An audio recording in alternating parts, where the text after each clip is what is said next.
dear friend who used to work with Planned Parenthood, and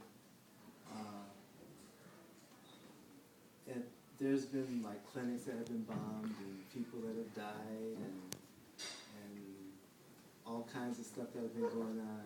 And she's also bisexual, and there's all kinds of crap that goes on around people's sexuality, and so many. I've known at the same time she was working there, I knew of a 15-year-old child that took his own life, and I know it was around his sexuality. And so, and at the same time there's this fool out from Kansas that goes around, the one that says God hates fags, and, all that kind of stuff.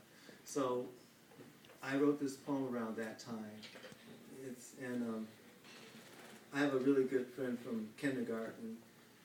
So we've known each other since kindergarten, so he knows me for real. So he says sometimes when people really tick me off and I really want to move, he calls me white hot. So this is one of those white hot poems. I couldn't even write this fast enough. I don't know how many minutes it took. It came like one line. So here it goes.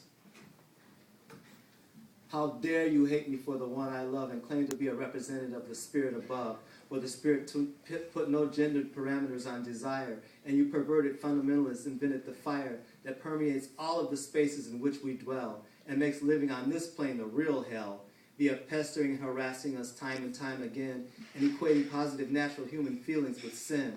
You yourself don't know what love is, so don't talk to me, because from your vitriolic diuretic mouth I wish to be free. Because I don't want to internalize your filth like some people I know who think that on this plane there's really nowhere to go. So they opt out and into another dimension they ride.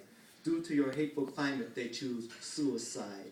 So many talented, loving, irreplaceable, unique people lost because they felt too isolated, alienated, and denigrated to pay the cost of constantly having to struggle with being apart from the norm, and in their psyches finally succumbing to an artificially created storm, created by preachers, teachers, and leeches with shit on their brain that are so divorced from humanity that they can share nothing but pain.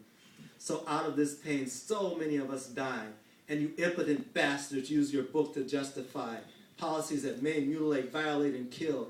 Tell me, preacher, since when was it God's will to purge her children due to mutual affections, or blow meeting places and clinics up into hundreds of sections, and separate children from the parents because of their orientation?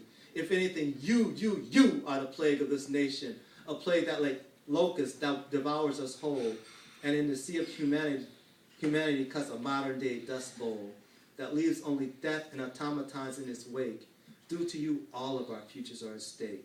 So we'll fight you in churches, mosques, synagogues, legislatures, and streets, because we'll have suffered our last defeats, and we'll eventually live to see the day when all of God's children can find